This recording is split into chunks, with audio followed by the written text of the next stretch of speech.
Too many golfers overcomplicate the downswing move and have this tendency of starting the downswing from the upper body, where we get this very much so lateral movement taking place, causing this club to go very much so over the top. And then last minute, we end up leaning back away from the golf ball, and as you can imagine, it makes it very difficult for the strike, the direction, the distance, you name it, which is why in today's video, I'm going to be showing you a very simple move, the only move you need to get this downswing starting from the lower body. So for those of you who are new, welcome. My name is Harry, PGA Golf Professional, here to help you transform your game no matter where you are in the world. So make sure you hit the subscribe button and drop those comments down below with tips or drills, video topic you'd like me to cover in a future video. Now, the downswing move, a lot of golfers overcomplicate this move way too much by trying to watch the club in the downswing here, making sure the golf club's getting in the correct positions. But as we're doing this here, we're already thinking about 2 or 3 things just to take place during this downswing move and make contact with that golf ball. And how long does a downswing take? Well, it takes half a second. So imagine going from practicing these moves here, watching where the golf club goes, doing, let's just say 5%, 10% of your normal swing speed, but then going straight into hitting full shots doing this, having to look at the golf ball and going at 70 miles an hour, maybe 60, 70 miles an hour. Well, that's going to be very difficult for us to time. It's going to be very difficult for us to try and get the club into certain positions in the downswing when we shouldn't be having to do this. And when we do this and we look at the club, we get very tense. And this is one of the most common mistakes I see a lot of golfers do, especially at the driving range. They'll look at the club, get very tense, really make sure they get into certain positions, and it doesn't work. It makes it so difficult to make solid contact with that golf ball, even if we're in the right positions, and get that distance accuracy that we're looking for. Now, a lot of golfers have to think about this move here to try and make sure they're getting the club into certain positions, 2 or 3 things, just because they're recovering from something taking place in the backswing phase. Usually I tend to see golfers with the takeaway move and backswing bring the club too far underplaying like this here. So when we get to the top of the swing from this position here, the first move to initiate this downswing will always come from the upper body. So when it comes from the upper body, we're doing this because we're trying to push the club back out in front of us to get the club back on plane, when this usually causes us to get over the top. And then it makes it very difficult to get that strike. We get a bit too steep onto the golf ball, and that's when we end up leaning back to try and hit a little bit more up on the golf ball, as opposed to getting too much of this chopping motion to take place. Now, obviously, we don't want to be hitting up on the golf ball with the irons, but we're just trying to lean back in time just to help with that strike. Coming from this angle here makes it very difficult to get that strike to take place naturally. So to begin with, what you're going to do is set up in this address position like this here, with the trail hand, the only hand gripping onto the golf club, in the middle of the shaft like this here, with the actual club itself parallel to the ground. And what's going to happen is the only 2 moves that you need to think about to take the club to the top of the backswing here is we're going to get this bicep curl motion taking place with the trail arm here, getting this motion to take place as we're getting our back to face towards the target. Now, just to simply start this move,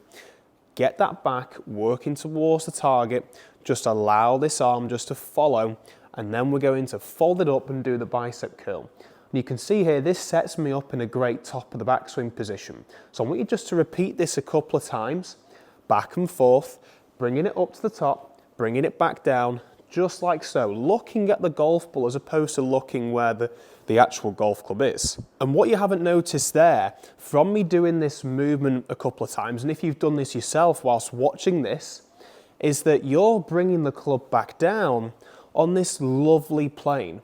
We're taking the club back to the top, and then we're bringing it back down on a lovely, more shallower plane, which is what we want. So straight away, just from you doing this drill where we're just folding the right arm up to the top of the swing and getting your back, the feeling of the back is facing towards the target, it's allowing you to set the club in a great backswing position, but also just naturally, without thinking about where the club is, looking at the golf ball, it's allowing you to get the club to travel back down on this lovely arc, as opposed to pushing out like so. So just doing that move alone is going to allow you to get this club into this great position and then bringing it back down on a nice natural plane whilst looking at that golf ball. So it's going to make things so much easier for you. But how can we make sure that the lower body is initiating this downswing phase, is starting this downswing for our golf swing?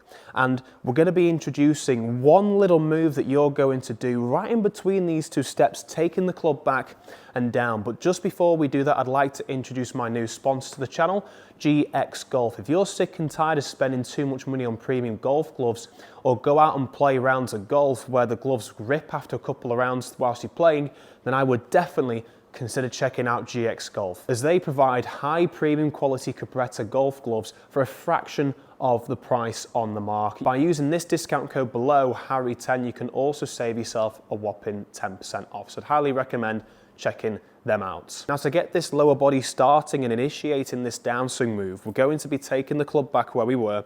We're going to swing up to the top just like we've been doing, and we're going to stop at the top of the swing.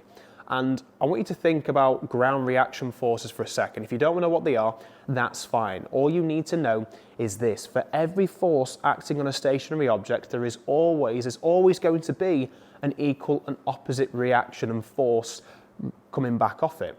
So in this instance here, the more pressure we can put into the ground, the more power, more force, natural force, is going to take place. Now we've got this club set in this lovely position, bringing it back down naturally. We've got to make sure that this lower body is initiating this power, initiating that downswing phase to take place, starting that downswing.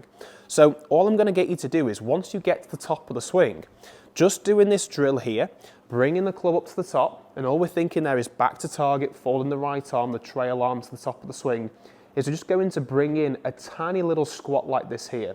So we're pressing down into the ground. I'm not turning whatsoever to begin this downswing. I'm just simply getting up to the top and then squatting down a little bit like so, pressing like this here. So what this is doing is creating more pressure into the ground, and this is how we're going to get the ground reaction forces working more and getting that lower body to start. We've triggered that lower body to start the downswing, and now all we need to do from here is push back up as we bring the club back down. But the club, we don't necessarily need to think about this. We've got the club set in this position here, and you knew from watching those swings before that the club's going to naturally come back down on that plane. So we don't need to worry about this. All we need to focus on now is, once you're up to the top, we're squatting down to initiate that downswing phase, and we're pushing back up and through to target. And you could see there I've gone from getting my back to target and then getting this chest to work towards the target. So it's 1, 2, 3. And that's all you're going to need to do. This one move is going to make the downswing so much easier, and starting from that lower body. And once you've done a couple of more drill swings doing this, using this one move, you can start to implement this into full swings, taking the club as normal, and all you're thinking about in that backswing is getting that back to face towards the target and folding that trail arm into position. Then we're going to get this little squat to take place, and then we're going to push back up and through like so. Now this isn't going to work unless you allow the upper body, the arms and the shoulders, to stay nice and relaxed. Just let them do whatever they want. Don't worry about where the positions are in the downswing. The downswing is all one motion, so why should we worry about setting the club in positions? We've already done that just from doing this motion here with that move. So all you need to do from here is just get the club to the top, relax the arms and shoulders, back to target, fold the right arm, press down, and then push back up. And you could see there how much more effortless, how easy that looked. And we were initiating that downswing, starting that downswing from the lower body. Once you've done a couple of rehearsals doing this in steps, which I'd highly recommend you doing, at least 10 to 20, you can then bring this into full swings. We're just going up to the top, squatting down and pushing through. But do this at 10% of your normal swing speed, what you would normally swing at to hit a golf ball. So I've got an 8-iron here as well, just to start off with. So I'd recommend a high lofted club to begin with as well. So we're just swinging up to the top nice and slow. Allow this motion here to take place, and then we're going to push up and through. So folding that right arm, the trail arm, back to target like so. Press and push back up and through. dead slow. You can go even slower than that just to make sure you get this timing correct. And remember, when we get to the top here, all we're doing is pressing into the ground just to begin with. I've not turned my shoulders like this here, because when we turn those shoulders and try and get the hip to move, usually the shoulders follow. So then the club's going to come back out in front of us and get over the top again, very steep on the golf ball. So just make sure that you're doing this in stages. So you're doing this all in one motion, nice and slow. So you're still getting that little squat. So get that press